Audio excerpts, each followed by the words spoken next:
말세 그리스도의 좌담 기록.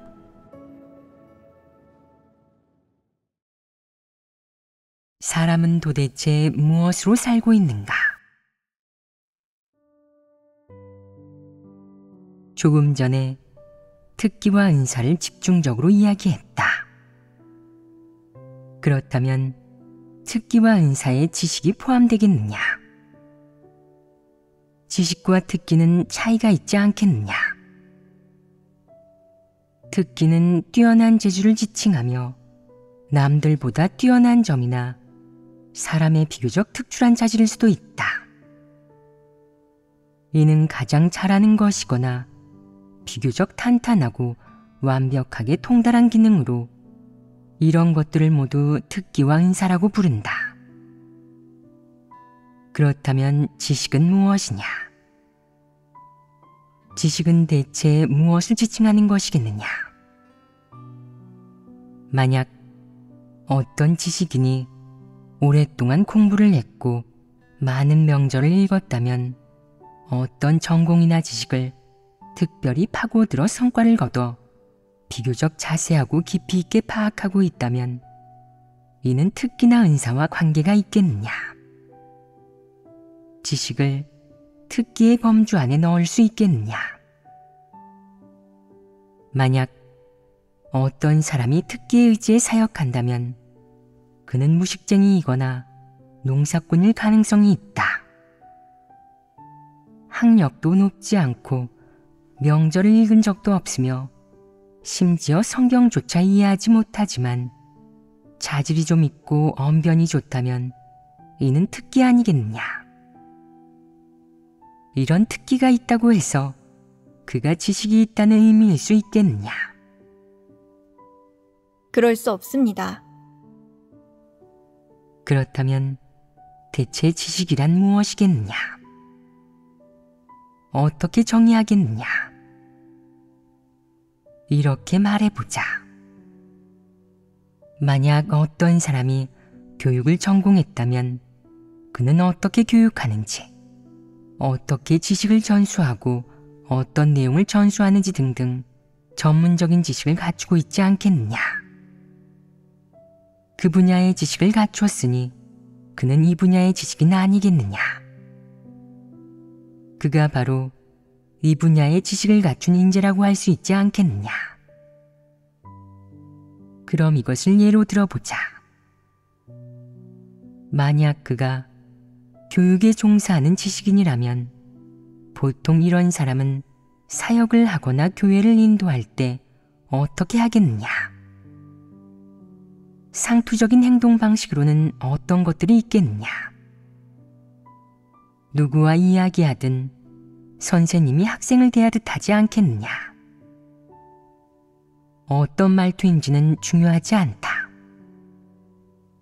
핵심은 바로 그가 다른 사람에게 무엇을 주입하고 전수하느냐이다. 오랫동안 이런 지식에 의지해 살아왔기 때문에 이런 지식은 기본적으로 그의 생명의 일부분이 되었다. 심지어 그의 처세 방식이나 생활 곳곳 모두에서 그가 이 분야 지식을 지니고 있다는 흔적을 볼 수 있으며 그가 자신이 배운 지식이 내포된 삶을 살아내고 있음을 알 수 있다. 이는 흔히 볼 수 있는 경우이다. 그렇다면 이런 사람은 항상 무엇에 의지해 사역하겠느냐? 자신이 배운 지식에 의지한다. 예를 들어보자. 어떤 사람이 저는 하나님 말씀을 읽을 줄 몰라요. 하나님 말씀을 어떻게 읽어야 할지 모르겠어요. 하나님 말씀을 읽을 줄도 모르는데 진리가 무엇인지 어떻게 알 수 있겠어요? 하나님 말씀을 읽을 줄 모르는데 어떻게 하나님의 뜻을 깨달을 수 있겠어요? 라고 했을 때 그는 이렇게 말한다. 제가 할 줄 압니다. 제가 지식이 있으니 당신을 도와드릴게요. 이 편의 말씀은 총 4단락으로 나뉩니다. 보통 문장이 서술문일 경우 시간, 장소, 인물, 사건의 원인, 사건의 경과, 결과라는 6개의 요소로 이루어집니다. 이 편의 하나님 말씀이 선포된 시간은 끝머리에 있는 2011년 10월로 이것이 첫 번째 요소입니다.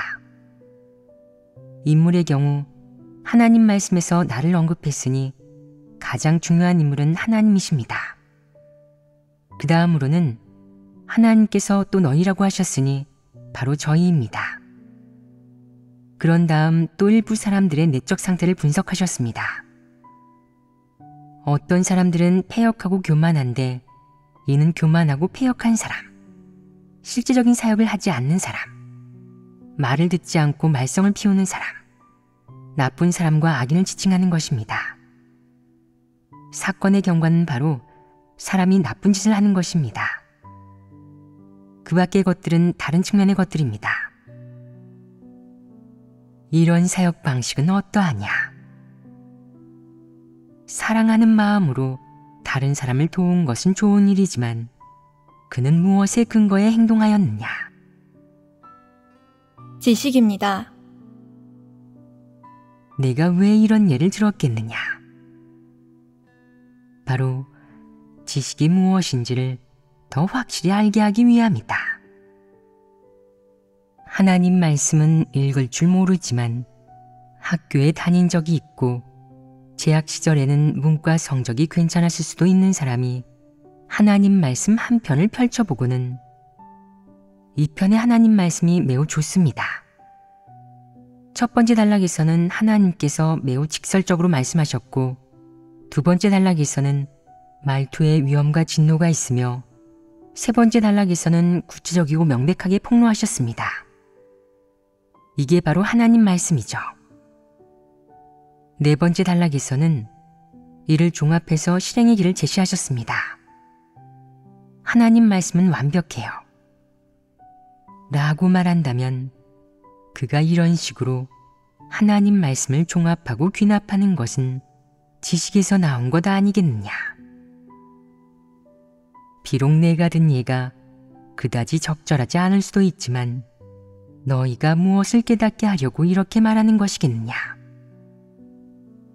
바로 사람이 지식을 적용해 하나님 말씀을 대하는 추한 모습, 그것이 매우 혐오스럽다는 것을 너희로 하여금 분명히 보게 하기 위함이다. 이런 사람은 하나님 말씀도 지식의 의지에 읽는다. 그런 그가 일할 때 진리에 의지할 수 있겠느냐? 절대 그렇게 할 수 없다. 지식의 의지에 살아가는 사람은 일할 때 어떤 특징을 가지고 있느냐? 우선 그는 자신의 장점이 무엇이라 생각하겠느냐?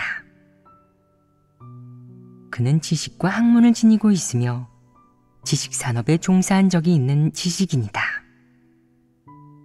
지식인이 일할 때는 지식인의 품격, 특징, 패턴이 있어서 일할 때 자신도 모르게 위신을 갖게 되어 남들의 부러움을 산다.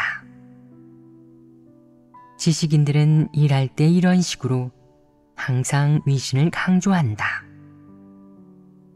겉으로는 문약해 보이지만 내면은 결코 그렇게 문약하지 않아서 모든 일에 자신만의 관점을 지니고 있다. 무슨 일이든 자신을 뽐내고 싶어 하고 잔머리를 쓰려고 하며 지식의 관점, 태도, 사고방식으로 분석하고 대하려 한다. 그런 그에게 진리란 부가적인 것으로 받아들이기 쉽지 않은 것이다. 그래서 이런 사람은 가장 먼저 분석하는 태도로 진리를 대한다고 하는 것이다. 분석의 근거는 무엇이겠느냐? 바로 지식이다. 예를 들어보자. 감독일을 배운 적이 있는 사람은 감독 분야의 지식을 갖고 있지 않겠느냐? 책을 통해 체계적으로 배웠든 아니면 실제로 이런 일을 배우거나 해봤든 어쨌든 이 분야의 지식을 파악하고 있다. 그 배움의 깊이가 어떠하든 이 방에서 감독 업무에 종사한다면 내가 배운 감독 분야의 지식이나 경험이 매우 유용하고 가치 있을 것이다. 하지만 너에게 이런 지식이 있다고 해서 하나님 집에서 하나님 집의 영상 사역을 반드시 잘해낼 수 있겠느냐? 내가 습득한 지식이 진정으로 영화를 통해 하나님을 증거하는 성과를 얻도록 내게 도움을 줄 수 있겠느냐? 꼭 그렇지는 않다. 만약 내가 무턱대고 책에서 어떻게 가르쳤는지, 이 업계의 지식으로는 어떻게 규정하고 요구하는지만 강조한다면 이 본분을 제대로 이행할 수 있겠느냐? 충돌과 다툼이 있는 부분이 있지 않겠느냐? 진리 원칙과 이 분야의 지식이 충돌할 때 너는 어떻게 해결하겠느냐? 너는 지식이 주도하는 것을 받아들이겠느냐? 아니면 진리 원칙이 주도하는 것을 받아들이겠느냐? 너희가 촬영한 모든 화면과 작품에 너희의 지식이라는 성분이 섞여 있지 않거나 적게 섞여 있다고, 온전히 하나님 집에서 요구한 기준과 원칙에 따라 한 것이라고 보장할 수 있겠느냐? 보장할 수 없다면 너희가 습득한 지식은 하나님 집에 아무런 쓸모가 없다. 곰곰이 생각해 보아라. 지식은 대체 어떤 쓸모가 있느냐? 어떤 지식이 쓸모가 있느냐? 어떤 지식이 진리에 유배되느냐?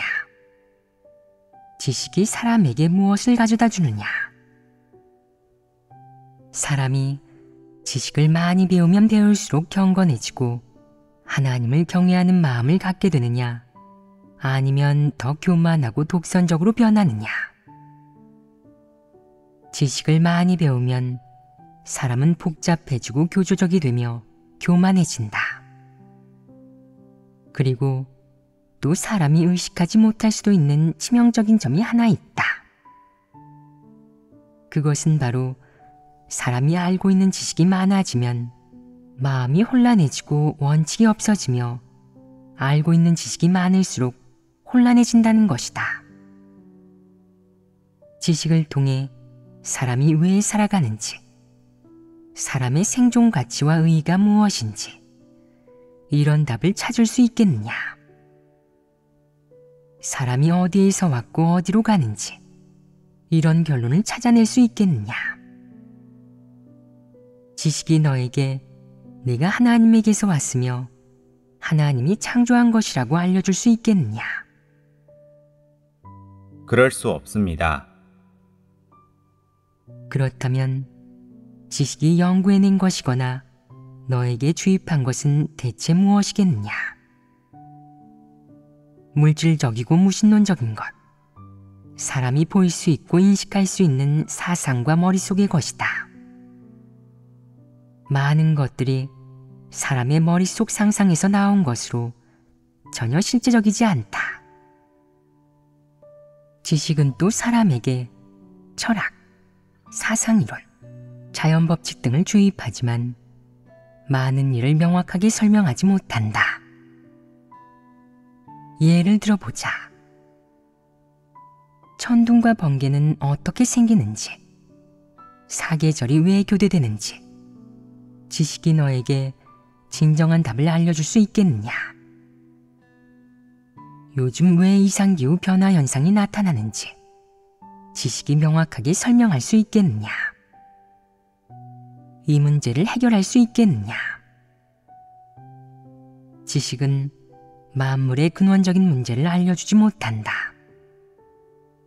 그래서 지식이 해결하지 못한다고 하는 것이다. 또 혹자는 어떤 사람은 죽고 나서 어떻게 다시 살아났나요? 라고 묻는데 지식이 답을 알려주었느냐?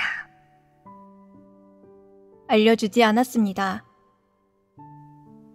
지식은 또 너에게 무엇을 알려주었느냐? 지식은 사람에게 많은 규율과 규례를 알려주었다.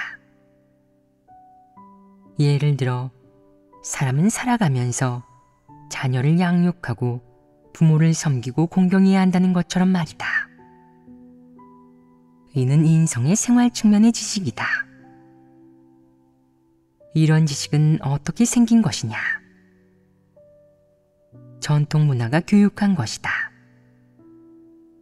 그렇다면 이 모든 지식은 사람에게 무엇을 가져다 주느냐? 지식의 본질은 무엇이냐?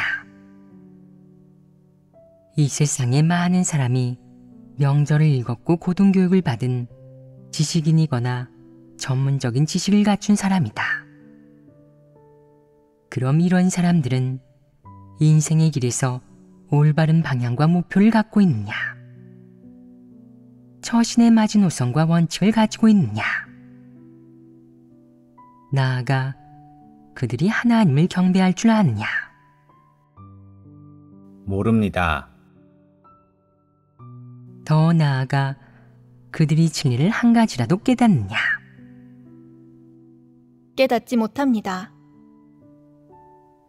그렇다면 지식이란 무엇이냐? 지식은 사람에게 무엇을 가져다 준 것이냐?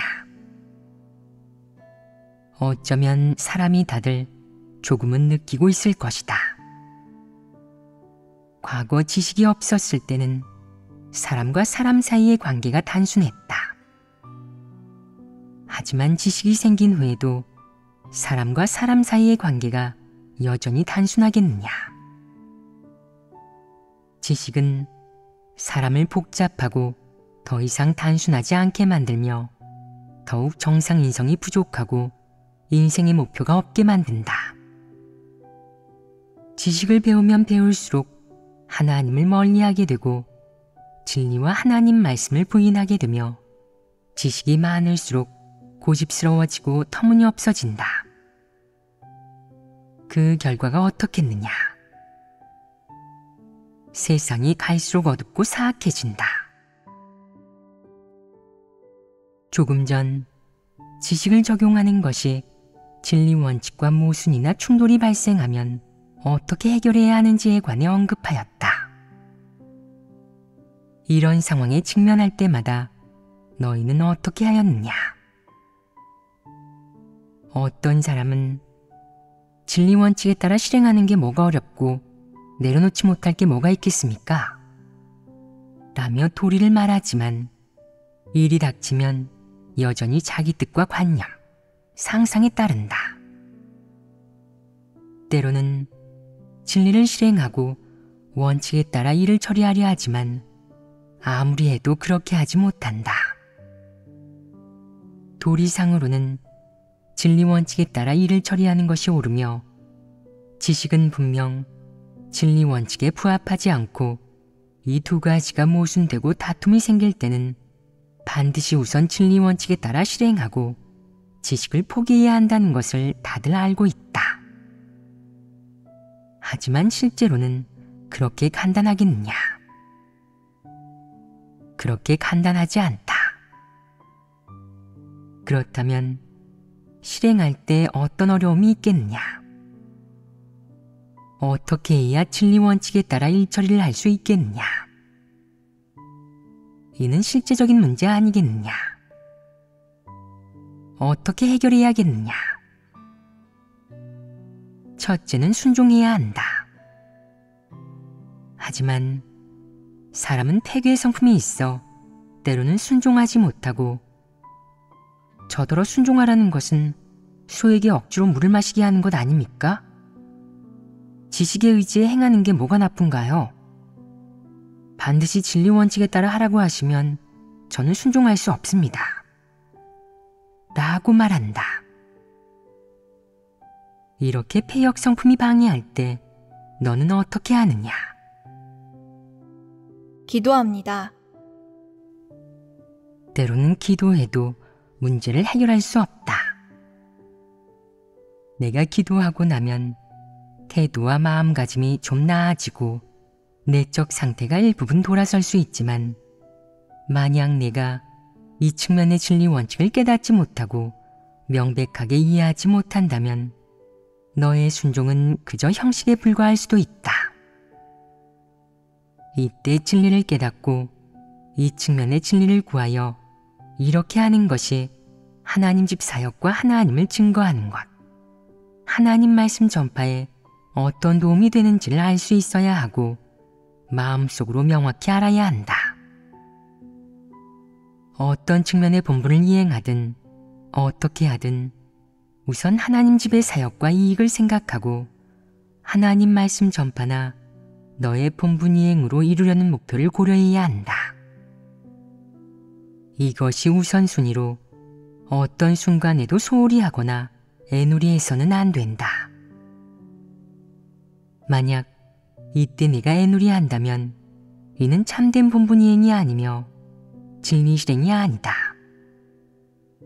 더 심각하게는 네가 개인의 경영을 하고 있으며 너 자신을 위해 일하는 것이지 피조물의 본분을 이행하는 것이 아니라고 할 수 있다. 만약 하나님의 부탁을 완수하고 사람의 본분을 제대로 이행하고자 한다면 하나님의 마음을 만족케 해야 한다는 진리를 가장 먼저 깨닫고 실행해야 하며 이런 이상을 갖고 있어야 한다. 본분 이행은 자신을 위해 일하는 것이 아니며 너 자신의 경영을 하는 것도 아니고 너 자신을 증거하고 지켜 세우거나 너 자신의 명리와 지위를 위한 것은 더더욱 아니다.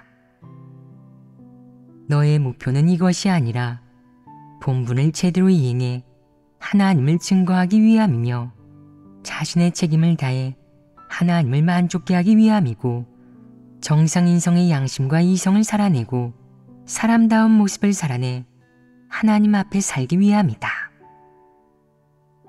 이런 올바른 마음가짐이 있으면 지식의 의지에 살아가는 이 고비를 매우 쉽게 넘길 수 있다. 여전히 어려움이 있더라도 이 과정에서 점차 바뀌어 상황이 점점 좋아질 것이다. 그렇다면 지금 너희는 어떻게 체험하고 있느냐? 나날이 좋아지고 있느냐? 아니면 정체되어 있느냐? 만약 너희가 시종일관 지식과 자기 두뇌에 의지해 행하고 진리 원칙을 구하지 않는다면 생명이 자랄 수 있겠느냐?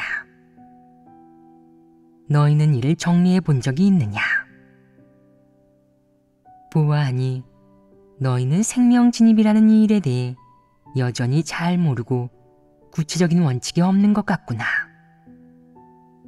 즉, 마음속의 진리 실행의 원칙과 길에 대한 더 심도 있고 참된 깨달음이 없는 것 같다. 어떤 사람들은 무슨 일이 닥치든 늘 지식에 의지해 행한다.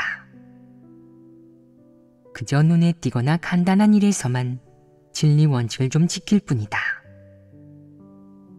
바로 이렇게 줄곧 지식이 주도하고 진리 원칙은 종속되도록 조율하고 애누리해가면서 실행할 뿐 완벽한 순종과 절대적으로 진리 원칙에 따른 일처리를 자기 자신에게 엄격하게 요구하지는 않는다. 이는 대체 옳은 것이냐 그른 것이냐? 이런 식으로 실행하면 어떤 위험이 있겠느냐? 잘못된 길로 들어서기 쉽지 않겠느냐? 하나님을 대적하고 하나님의 성품을 거스르기 쉽지 않겠느냐? 이는 사람이 가장 잘 헤아려야 할 일이다. 지금 너희는 하나님 집에서 본분을 이행하는 것과 세상에서 일하며 그럭저럭 살아가는 것의 차이점이 무엇인지 분명히 알고 있느냐? 마음속으로 명확하게 인식하고 있느냐? 너희는 이 문제를 항상 고려하고 고민해야 한다. 가장 큰 차이점은 무엇이냐? 알고 있느냐? 하나님 집에서 본분을 이행하는 것은 진리를 얻어 폐계 성품이 변화되기 위함입니다. 하지만 세상에서 일하는 것은 육적인 생활을 위한 것입니다. 거의 정확하지만 한 가지가 빠졌다. 그것은 바로 하나님 집에서 본분을 이행하는 것은 진리의 의지에 살아가는 것이라는 점이다. 진리의 의지에 살아가는 의미는 무엇이겠느냐? 사람의 경우에는 성품이 변화해 결국에는 구원을 받을 수 있고, 하나님의 경우에는 하나님이 너라는 피조물을 얻을 수 있고 그가 너를 창조했음을 인정한다는 것이다. 그렇다면 세상에서 일할 때 사람은 무엇에 의지해 살아가겠느냐? 사탄 철학에 의지하는데 이를 통칭하여 사탄 폐괴 성품에 의지해 살아가는 것이라고 한다. 명리와 지위를 위해서든 재물을 위해서든 세속적인 삶이나 생존을 위해서든 모두 폐괴 성품에 의지해 살아간다. 세상에서 일할 때는 머리를 쥐어짜가며 돈을 벌어야 하고 명리와 지위를 위해 높은 곳으로 올라가야 하는데, 이 모든 것은 경쟁, 다툼, 약탈, 무자비함, 도끼, 살생과 같은 것에 의지해야만 발붙일 수 있다. 하나님 집에서 본분을 이행하면 하나님 말씀에 의지해 살아가야 하고 진리를 깨달아야 한다. 사탄의 부정적인 것을 쓸 일이 없을 뿐만 아니라 반드시 그것을 벗어버려야 한다. 사탄의 것은 어느 하나 발붙일 수 있는 것이 없다. 사탄의 것에 의지해 살아가는 사람이 있다면 심판과 형벌을 받아야 하고, 누가 사탄의 것에 의지해 살아가면서 죽어도 회개하지 않는다면 도태되고 버림받게 된다. 이것이 바로 하나님 집에서 본분을 이행하는 것과 세상에서 일하는 것의 가장 큰 차이점이다. 사람이 지식에 의지해 살아갈 때 어떤 내적 상태 속에서 살고 있겠느냐? 가장 깊은 깨달음은 무엇이겠느냐? 일단 어떤 분야의 지식을 배우면 너는 자기가 능력이 생겼다고, 대단하다고 생각하지만 결과적으로는 지식에 얽매이게 된다. 네가 지식을 생명으로 여기면 어떤 일이 닥쳤을 때 지식이 곧바로 튀어나와 이렇게 저렇게 하라고 너를 지배하게 되며 내가 벗어나려 해도 벗어날 수 없게 된다. 이는 지식이 이미 내 마음속에 각인되어 다른 것으로 대체할 수 없기 때문이다. 흔히들 말하는 선입견이 바로 이런 의미이다. 어떤 분야의 지식은 아예 안 배우는 것만 못해서 배워봤자 짐이고 골칫덩이이다. 지식에는 교육, 법률, 문학, 수학, 의학, 생물학 등 많은 분야가 포함되어 있다. 이런 지식은 모두 사람이 실천을 통해 종합해낸 것으로 실용적인 지식이며 사람의 삶과 때려야 뗄 수 없는, 사람이 당연히 배워야 하는 지식이다. 하지만 어떤 지식은 인류에게 해악을 가져다주는 사탄의 독소로 사탄에게서 유래되었다. 예를 들어 무신론, 유물론, 진화론과 같은 사회과학 지식, 그리고 육아학설과 공산주의 이론, 봉건미신 사상이 있다. 이런 것들은 모두 사탄의 부정적인 지식에서 나왔으며 그 역할은 주로 사람의 사상을 잠식하고 부식시키고 변화시켜 사람의 사상을 속박하고 통제함으로써 사람을 폐괴시키고 공경에 빠뜨리고 망치는 결과에 이르게 하는 것이다. 예를 들어 대를 잇는 것, 부모에게 효도하는 것, 가문을 빛내는 것, 그리고 먼저 몸과 마음을 수양하여 집안을 안정시킨 후에 나라를 다스리고 천하를 평정한다 라는 것. 이러한 것들은 전통문화 교육이다. 이러한 지식 이외에도 민간사회에서 전해지는 불교, 도교, 현대 종교의 각종 신학이론 역시 지식의 범주에 속한다. 예를 들어보자. 어떤 사람들이 목사나 설교자였거나 또는 신학을 공부했었다면 이런 지식을 배운 다음에는 어떻게 되겠느냐? 복이 되겠느냐 아니면 화가 되겠느냐? 화가 됩니다. 어째서 화가 되겠느냐? 입을 열지 않으면 몰라도 그는 입만 열었다 하면 종교 도리를 말하는데 항상 영적 도리를 말하고 외식하는 바리새인의 그런 행동 방식을 남들에게 주입하여 진리를 깨닫지 못하게 하려 한다. 신학 지식은 주로 신학 이론을 이야기하는 것이다. 신학 이론에서 가장 두드러지는 점은 무엇이겠느냐? 바로 사람이 매우 영적이라고 생각하는 것들을 남들에게 주입하는 것이다. 사람이 이런 거짓 영적인 것을 받아들이면 이것이 선입견이 되어 설령 내가 하나님이 선포한 말씀을 듣더라도 한동안은 깨닫지 못하며 마음속으로는 여전히 바리새인의 지식이론에 속박받게 되니 이는 매우 위험하다. 이런 사람은 진리를 받아들이기 매우 힘들지 않겠느냐? 결국 내가 도리와 지식의 의지에 살아간다면, 은사의 의지에 본분을 이행하고 일을 한다면 비록 남들이 보기에 좋은 일이라고 생각하는 일들을 할 수도 있지만 이런 내적 상태로 살고 있을 때 너 자신은 이를 알고 있느냐? 그것이 지식의 의지에 살아가는 것임을 의식할 수 있겠느냐?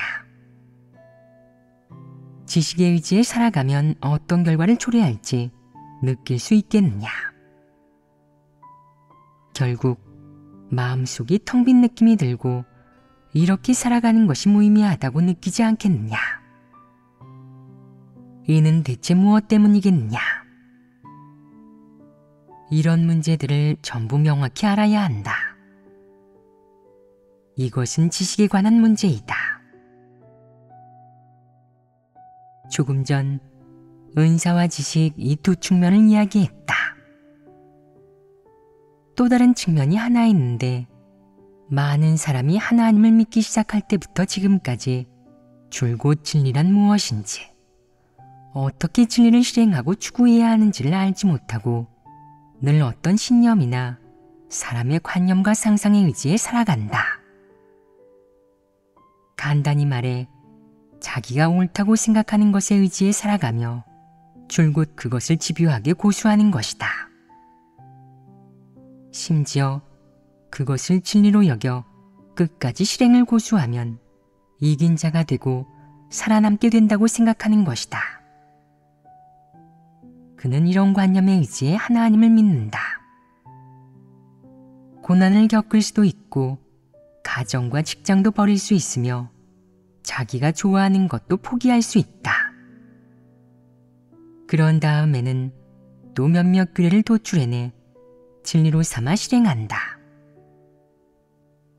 예를 들어보자. 누가 어려움에 처했거나 누구네 집이 형편이 안 좋으면 자발적으로 도움의 손길을 내밀어 도와주고 물어봐주고 관심을 가져주고 보살펴준다. 더럽고 힘든 일이 있는 곳에도 자발적으로 가서 일하고 더럽거나 힘들다고 피하지 않으며 고르지도 않는다. 다른 사람과 교류할 때도 다투지 않으며 되도록 모든 사람과 화목하게 함께 지내려고 한다. 이것저것 시시콜콜 따지지 않으며 선의로 남을 돕고 양보하는 법을 배운다.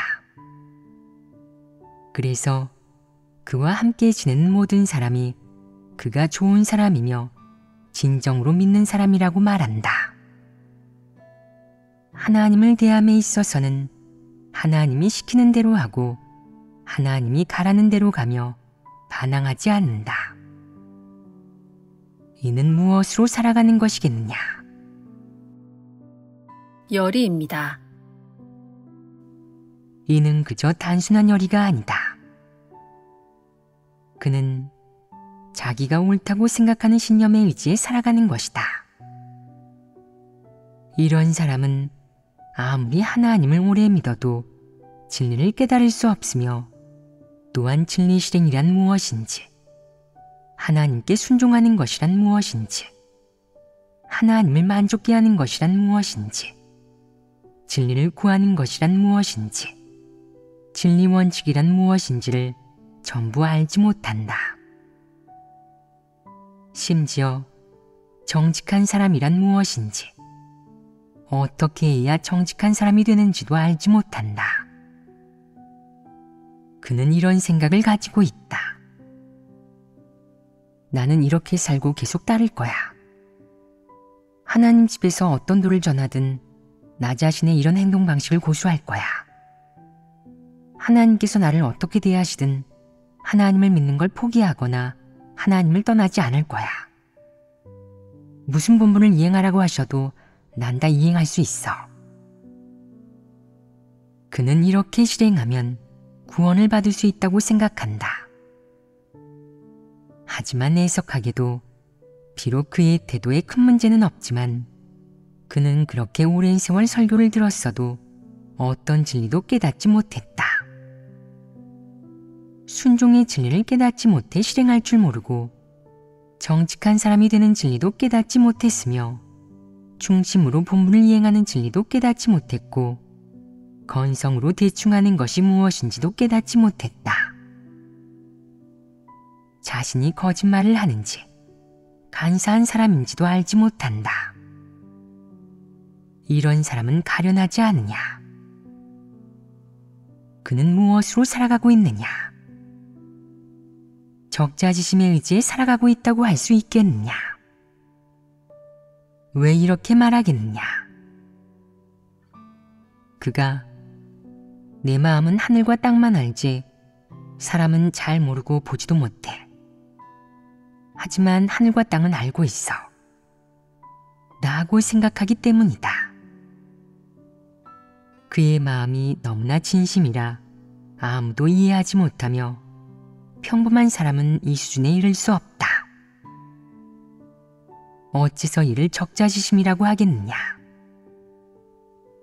그는 정서와 감정을 지니고 있으며 이런 개인의 감정이나 일방적인 바람을 가지고 하나님을 믿는 사람이 해야 할 일을 이해하고 본분이란 무엇인지를 이해한다.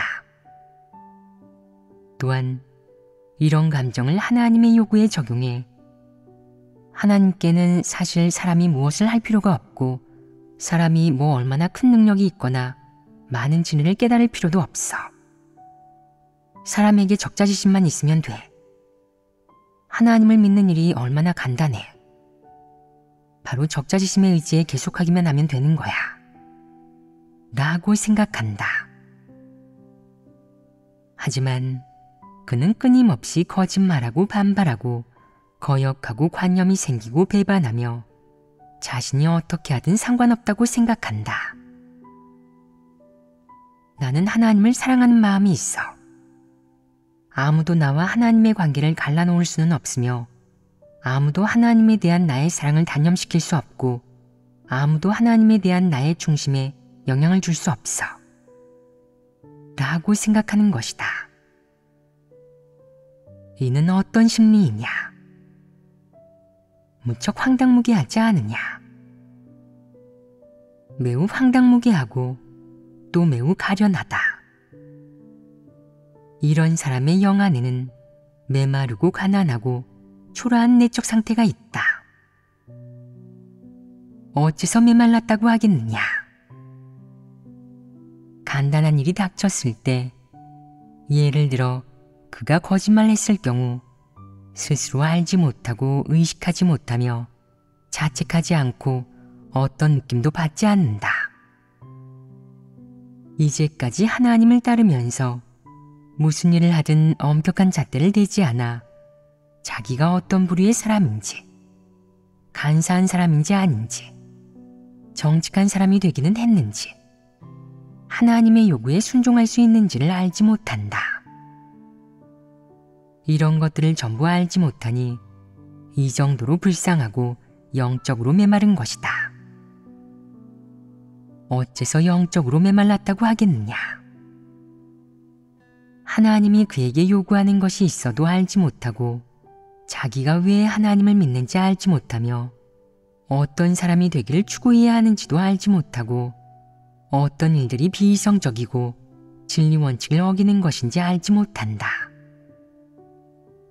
또한 악인을 어떤 태도로 대하고 좋은 사람을 어떤 태도로 대해야 하는지, 어떤 사람들과 교류하고 가까이 지내야 하는지, 자기가 소극적으로 변하면 어떤 내적 상태에 빠지는지 이런 것들을 전부 알지 못한다. 이것이 바로 영적으로 메마른 것이다. 너희가 이렇지 않으냐? 그렇습니다. 그렇다는 대답을 들으니 내 마음도 괴롭구나. 하지만 너희는 바로 이런 내적 상태이고 늘 감정적이다. 언제 변화할 수 있을지 알 수 없다. 감정적이란 어떤 것이냐? 예를 들어보자. 어떤 사람은 자기가 하나님을 무척 사랑한다고 생각했다. 특히 말세에 태어나 2단계 사역을 받아들여 직접 하나님의 말씀을 듣고 하나님의 사역을 경험할 수 있으니 무척이나 영광스럽고 행복스럽다고 느꼈다. 그리하여 그의 적자지심을 표현해야 한다고 생각했다. 어떻게 표현했겠느냐? 감정이 고조되고 뜨거운 피가 끓어오르고 이성을 잃고 감정이 비정상적이 되어 추태가 드러난 것이다. 예전에 중국에서 하나님을 믿을 때는 환경이 너무 열악해 억눌려 살았다. 그때는 피가 끓어올라 전능하신 하나님, 저는 당신을 사랑합니다. 라고 외치고 싶어도 적당한 장소가 없었고 잡혀갈까봐 두려워 외칠 수가 없었다. 지금은 해외에 있고 신앙의 자유가 있다. 마침내 그의 적자지심을 발설할 장소가 생겼으니 자기가 얼마나 하나님을 사랑하는지 표현해야 했다. 그래서 그는 큰 길에서 사람이 상대적으로 적은 곳을 찾아 외치려 했다. 하지만 외치기 전에 왠지 자신이 없어 다시 한번 주변 환경을 둘러보고는 결국 외치지 못했다. 이때 그는 마음속으로 무슨 생각을 했겠느냐? 안 돼. 적자지심만으로는 아직 안 돼. 아직 하나님을 사랑하는 마음이 없어. 어쩐지 외칠 수가 없더라니. 그래서 그는 고통스럽고 괴로워 집으로 돌아가 하나님께 울며 기도했다. 하나님, 예전에는 환경이 적합하지 않아서 당신을 사랑합니다. 라고 외칠 용기가 없었습니다. 지금은 환경이 갖춰졌는데도 제가 아직 그런 믿음이 없어서 외칠 수가 없어요. 저의 분량과 믿음이 지나치게 작아 생명이 없나 봅니다. 그 후로 그는 그 일을 위해 기도하고 예비하고 공을 들였다. 늘 하나님 말씀을 보고 하나님 말씀의 감동에 눈물을 흘리며 마음속으로 그런 감정과 열정을 준비하고 모았다. 이렇게 모아가던 어느 날 수천 명을 수용하는 광장에서 사람들을 향해 전능하신 하나님, 저는 당신을 사랑합니다. 라고 외칠 수 있을 정도로 자신의 감정이 비교적 충만하다고 생각했다. 하지만 광장에 도착해 사람이 그렇게나 많은 것을 보고는 여전히 외치지 못했다. 어쩌면 그는 지금까지도 외치지 못했을지도 모른다. 그가 외쳤든 아니든 이는 무엇을 의미하겠느냐? 이런 외침이 진리 실행이겠느냐? 하나님을 증거하는 것이겠느냐? 아닙니다. 그렇다면 그는 어째서 굳이 그렇게 외치려고 했겠느냐? 그가 마음속으로 그 외침이 하나님 말씀을 전파하고 하나님을 증거하는 어떤 행동 방식보다 힘이 있고 효과가 있다고 생각했기 때문이다. 이런 사람이 바로 적자지심이 있는 사람이다. 사람이 이런 감정을 갖는 것은 좋은 일이냐 나쁜 일이냐, 정상이냐 비정상이냐, 정상인성의 범주 안에 분류할 수 있느냐. 그럴 수 없습니다. 어째서이냐? 하나님이 사람에게 본분을 이행하게 하고 진리를 깨닫고 실행하게 하는 목적은 무엇이냐? 하나님을 사랑하는 감정이나 본분을 이행하는 감정이 더 고조되도록 하기 위함이겠느냐? 너희는 때때로 또는 자주 이런 감정을 갖느냐? 이런 감정이 생길 때 너는 이 감정이 매우 갑작스럽고 비정상이거나 억제가 잘 안 된다고 느끼느냐? 억제가 잘 안 되어도 억제해야 한다. 어쨌든 이는 그저 감정일 뿐 사람이 진리를 깨닫고 실행하거나 하나님의 도를 준행하고 나서 거두는 성과가 아니다. 이는 비정상적인 내적 상태이다. 그렇다면 이런 비정상적인 내적 상태를 편집증의 범주 안에 넣을 수 있겠느냐? 이는 상황과 정도에 따라 다르다. 어떤 것은 편집증의 범주에 들지만 어떤 것은 황당해지기도 한다. 사람이 간혹 이런 심정을 표출하는 것은 정상이다. 그렇다면 어떤 모습이 비정상이겠느냐? 바로 감정을 억제하지 못하고 일을 하며 매일 이 일만을 위해 살아가고 동분서주하는 것이다. 이를 위해 하나님 말씀을 읽고 복음 전파 또한 이를 위한 것이며 어떤 본분을 이행하든 모두 이를 위한 것으로 모든 것이 이를 중심으로 돌아간다면 이는 그의 생존이나 삶의 가치와 의미가 되는데 그러면 문제가 된다. 목표와 방향이 빗나가 버린 것이다. 적자지심의 의지에 살아가는 사람은 추태가 좀 있고 집요한 것도 좀 있고 또 비정상적인 감정도 좀 있다.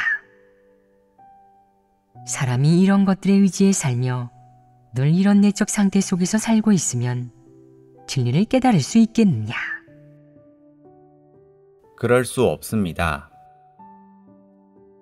만약 진리를 깨닫지 못한다면 그는 어떤 마음가짐으로 설교를 듣겠느냐?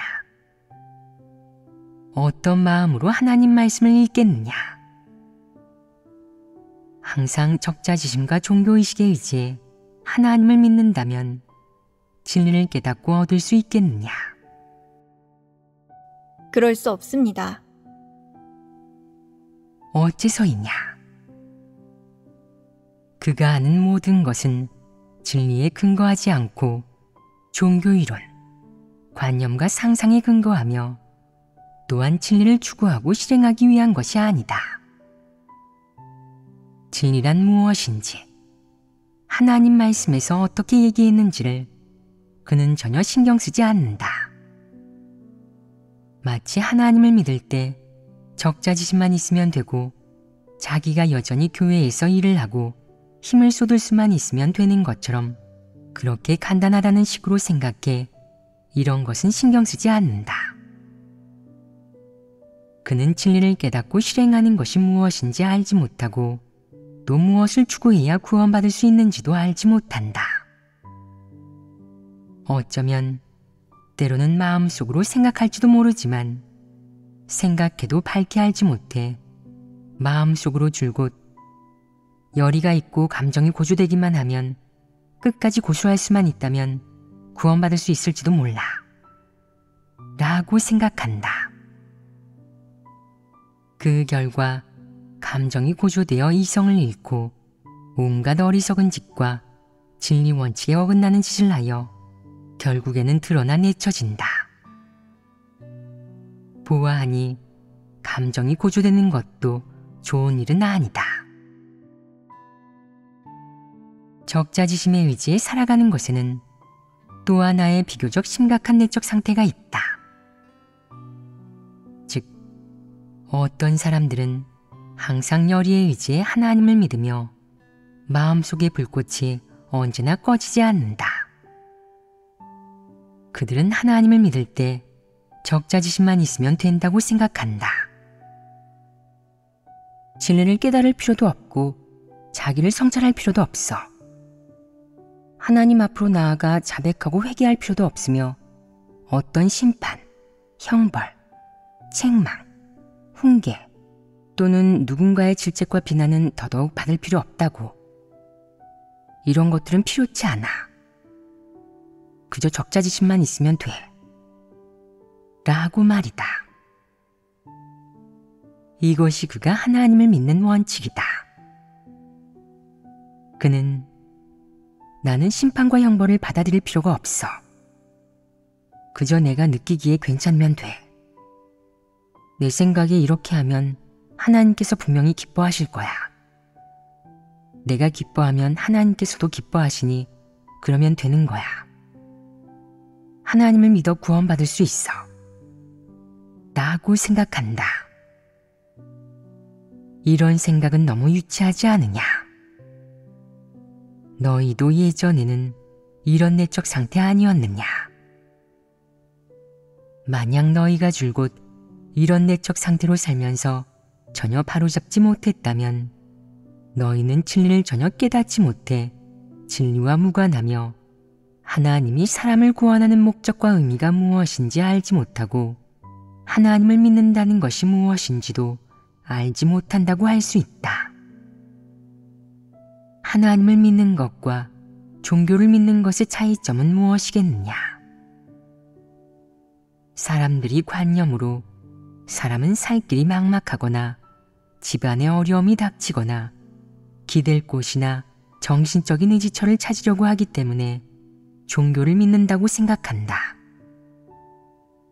일반적으로 종교를 믿는 것은 좋은 사람이 되라고, 다른 사람을 도우라고, 좋은 일을 많이 하고 베풀라고, 선의로 남을 대하라고, 좋은 일을 많이 해 덕을 쌓으라고, 살인과 방화를 하지 말라고, 법을 위반하거나 범죄를 저지르지 말라고, 나쁜 짓을 하지 말라고, 남을 때리거나 욕하지 말라고, 훔치거나 뺏지 말라고, 남을 속이거나 기만하지 말라고 하는 것이다. 이것이 모든 사람의 관념 속에 있는 종교를 믿는 것의 개념이다. 종교를 믿는 것의 개념이 현재 너희 마음속에 얼마나 존재하느냐? 종교의 그런 것들이 진리에 부합하겠느냐? 대체 어디에서 유래된 것이겠느냐? 너희는 이를 분별할 줄 아느냐? 만약 종교를 믿는 마음으로 하나님을 믿는다면 그 결과가 어떻겠느냐? 이렇게 하나님을 믿는 것이 옳겠느냐? 종교를 믿는 내적 상태와 하나님을 믿는 내적 상태가 차이가 있지 않겠느냐? 종교를 믿는 것과 하나님을 믿는 것의 차이점은 무엇이겠느냐? 어쩌면 네가 처음 믿을 때는 종교를 믿는 것과 하나님을 믿는 것을 같은 일로 생각했을지도 모른다. 하지만 지금까지 몇 년간 하나님을 믿었는데 너는 하나님을 믿는 것이 대체 무엇이라고 생각하느냐? 종교를 믿는 것과 차이가 있지 않느냐? 종교를 믿는 것은 종교의식을 지키는 것으로 정신적 즐거움과 위안을 얻기 위함이다. 그것은 사람이 어떤 길을 가는지, 그리고 사람의 삶의 방식과는 관련이 없다. 너의 내면 세계에 어떤 변화도 일어나지 않고 너는 여전히 너이고 너의 본성 본질은 줄곧 변하지 않는다. 하나님에게서 온 진리를 받아들여 생명으로 삼지 않으며 너는 그저 좋은 일을 했거나 의식과 규례를 좀 지켰고 종교를 믿는 활동에 좀 참여했을 뿐이다.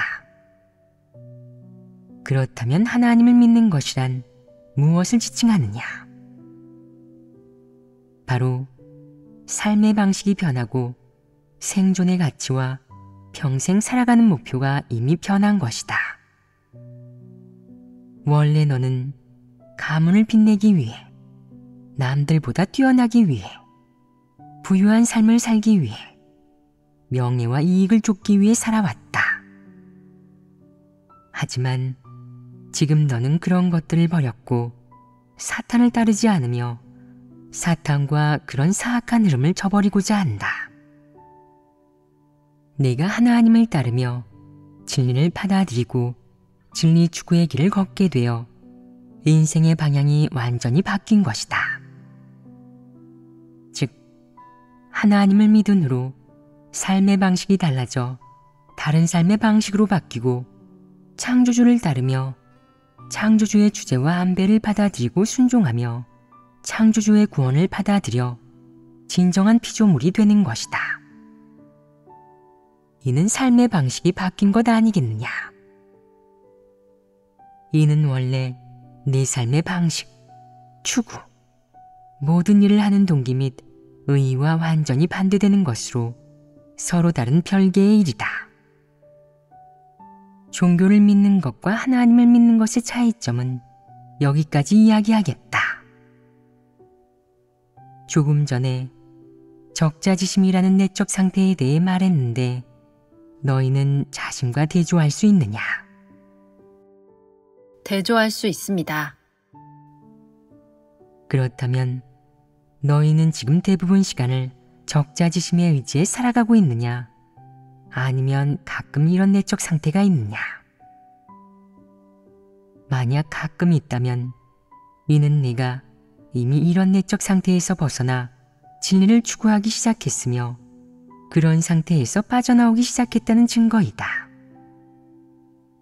만약 네가 대부분 시간을 여전히 적자지심에 의지해 살아가며 어떻게 하나님 말씀과 진리에 의지해 살아가야 하는지 알지 못한다면 또 어떻게 적자지심의 속박에서 벗어나 이런 내적 상태에서 빠져나올지 알지 못한다면 이는 네가 아직 하나님 앞에 살고 있지 않으며 진리가 무엇인지 알지 못하고 진리를 구할 줄 모른다는 증거이다.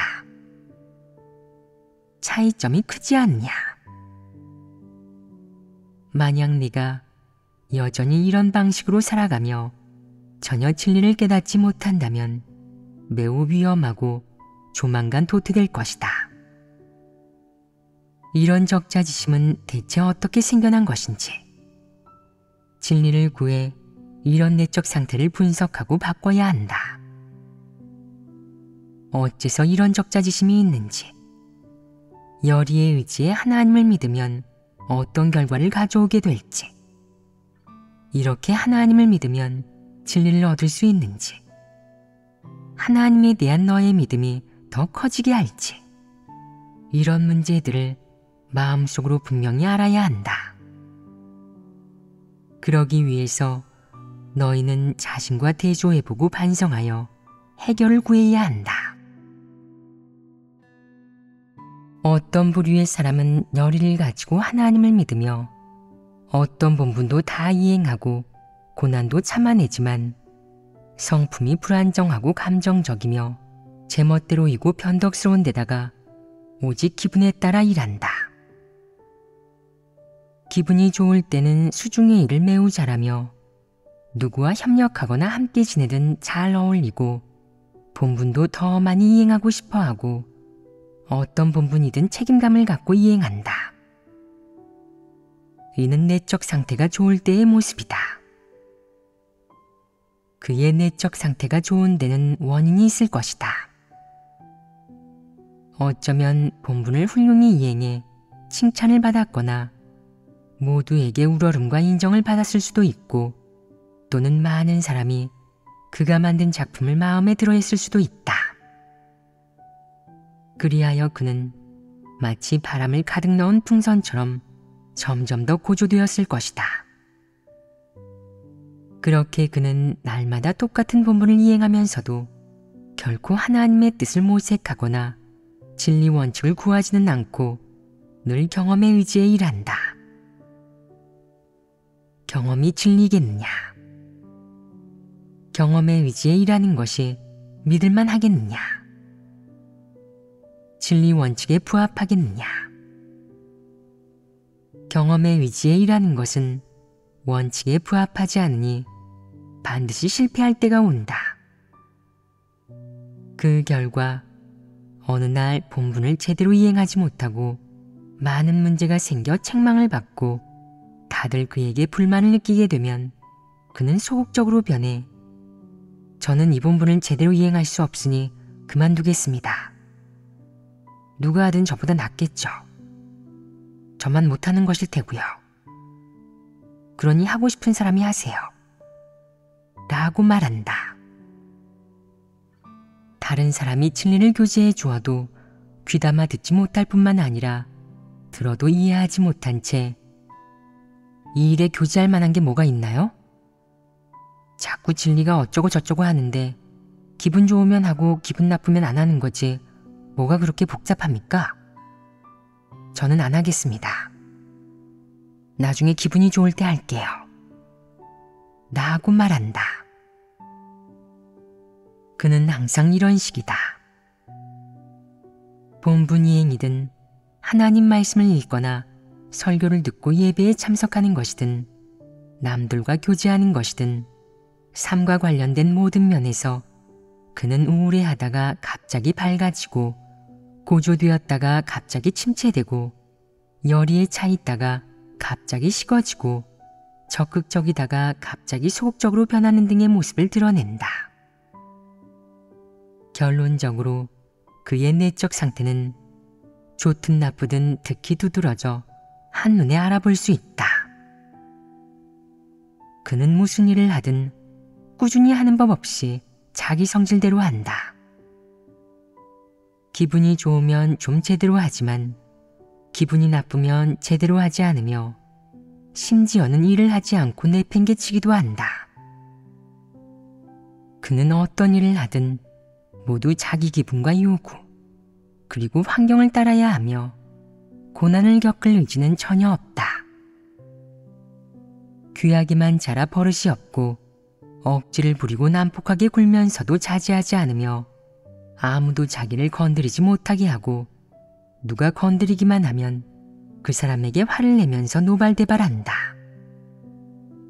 그러고 난 후에는 바로 소극적으로 변하고 기분이 가라앉는다. 이 밖에도 그는 무슨 일을 하든 자기 기호를 따른다. 이 일이 좋으면 하겠지만 싫으면 안 할 거예요. 어떤 경우에도 안 할 겁니다. 하고 싶은 사람이 하세요. 저랑은 상관없으니까요. 라는 것이다. 이런 사람은 어떤 사람이냐? 기쁘고 내적 상태가 좋고 마음이 감동하면 하나님을 사랑하겠다고 말하며 감격해서 뜨거운 눈물을 뚝뚝 흘리는데 이것이 진정으로 하나님을 사랑하는 마음이겠느냐? 마음속으로 하나님을 사랑하는 것은 정상적인 내적 상태지만 그의 이런 성품, 모습, 표출을 보면 남들은 그가 10살 정도 되는 아이인 줄 알 것이다. 그는 성품도 삶의 방식도 제멋대로여서 무슨 일을 하든 꾸준함과 충성심, 책임감, 부담이 없다. 고난을 겪는 법도 없고 책임을 지려고도 하지 않는다. 자기가 기분이 좋으면 어떻게 하든 고난을 좀 겪든 자기 이익이 손실을 보든 다 괜찮지만 기분이 나쁘면 아무것도 하려 하지 않는다. 이런 사람은 어떤 사람이냐? 이런 내적 상태가 정상이겠느냐? 비정상입니다. 이는 단순히 비정상적인 내적 상태 문제에 그치지 않는 지나치게 제멋대로이고 무지몽매하며 유치한 모습이다.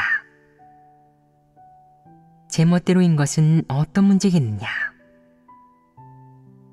어떤 사람은 성품이 불안정한 것입니다. 너무 어리고 고난을 너무 조금 겪은 데다가 변덕스러워서 종종 제멋대로인 모습을 보이는 것입니다. 나하고 말한다. 사실 제멋대로인 것은 나이와는 상관없다. 40이 넘은 성인도 70이 넘은 노인도 제멋대로일 때가 있다. 그럼 이 말을 어떻게 해석해야겠느냐? 제멋대로인 것은 사실 성품 문제로 이 문제는 매우 심각하다.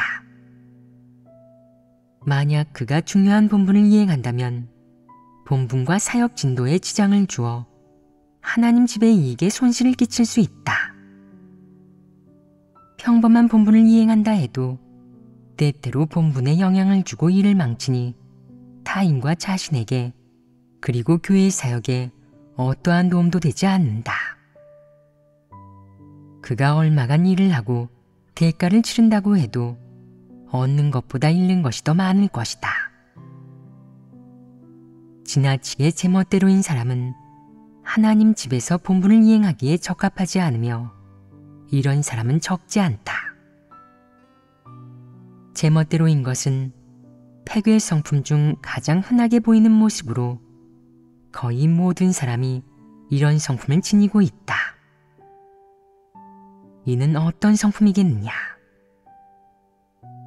물론 폐괴 성품은 다 사탄 성품의 일종이며 제멋대로인 것 또한 폐괴 성품 중의 하나이다.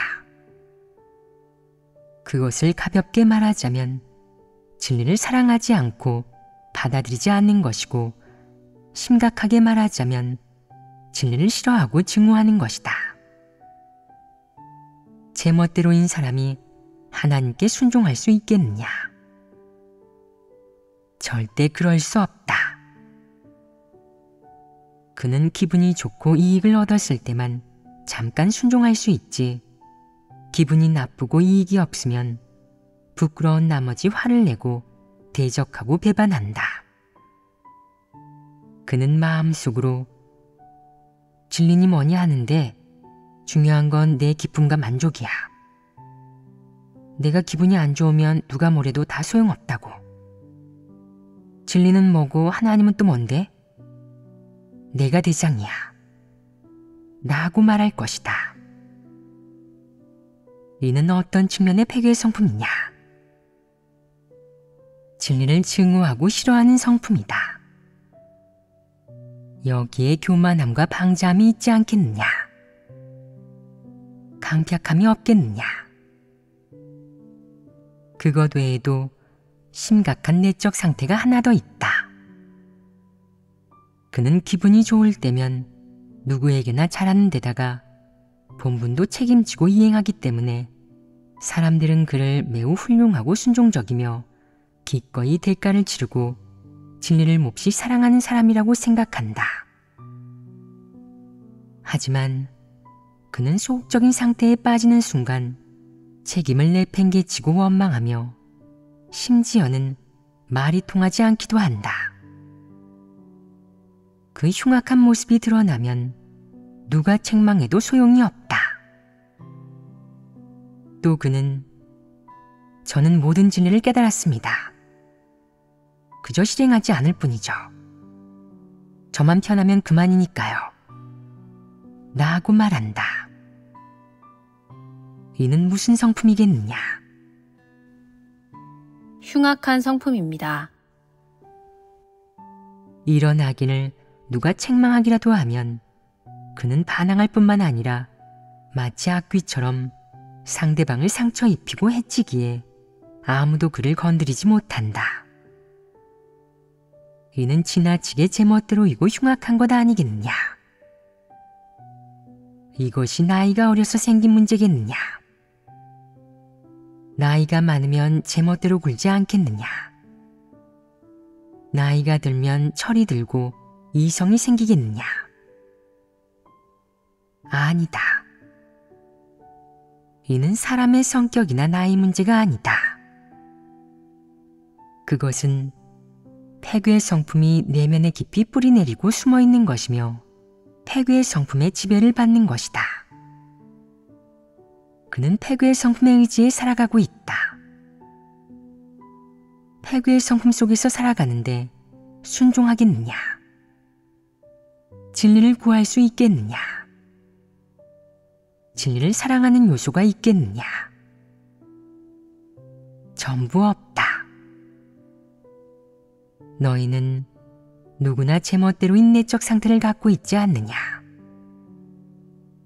만약 교제하지 않는다면 너희는 이것이 문제라고 생각했겠느냐? 문제가 아니라고 생각했을 것입니다. 교제를 마치고 나니 이 문제가 매우 심각하게 느껴지지 않느냐? 그렇습니다. 간혹 약간 제멋대로 구는 것은 객관적인 원인에 의한 것으로 성품 문제가 아니다. 성품 문제라면 일할 때 패괴의 성품을 표출해 나쁜 결과를 초래할 것이다. 예를 들어 어떤 사람이 오늘 어떤 객관적인 원인 때문에 위통이 무척 심했다고 해보자. 그는 너무 괴로워서 말할 힘도 없고 그저 눕고만 싶었다. 이때 누군가 다가와 그와 몇 마디를 나누었는데 그의 말투가 좀 딱딱했다면 이것이 성품 문제겠느냐? 그렇지 않다. 그는 병 때문에 괴로워서 그랬던 것이다. 만약 그가 평소에도 그런 부류의 사람이라서 그런 식으로 말한다면 그것은 성품 문제이다. 하지만 지금 그는 극심한 고통 때문에 말투가 좋지 않은 것이니 이는 정상적인 현상이다. 만약 객관적인 원인이 있고 다들 그런 상황에서는 그렇게 말하거나 그렇게 일하는 것을 이해할 수 있다고, 경우에 들어맞는다고, 인지상정이라고 공인한다면 그것은 정상인성의 모습이자 표출이다. 마치 가족이 죽었을 때 고통스러워 우는 일이 지극히 정상인 것처럼 말이다. 이 사람은 너무 감정적이에요. 하나님을 믿은 지 몇 년이나 되었는데 아직도 가족에 대한 정을 놓지 못하고 가족이 죽었다고 울기까지 하다니 정말 어리석습니다. 라고 판단하는 사람도 있지만 그런 사람은 막상 자기 어머니가 죽을 때 그 누구보다도 많이 운다. 이 일은 어떻게 봐야겠느냐? 함부로 규례에 맞춰 동일시해서는 안 된다. 어떤 일은 객관적인 원인이 있는 것으로 정상인성의 모습이자 표출이다. 무엇이 정상인성의 모습이자 표출이고 무엇이 정상인성의 모습이나 표출이 아니겠느냐? 이는 상황에 따라 다르다. 무엇으로 살아가는지에 관해 이야기할 때 이는 한편으로는 사람의 성품과 관련된 문제이기도 하고 또 다른 한편으로는 사람의 관점, 추구하는 방식, 추구하는 길의 문제이기도 하다. 결코 성질이나 성격 또는 겉으로 드러나는 행동 방식의 문제가 아니다.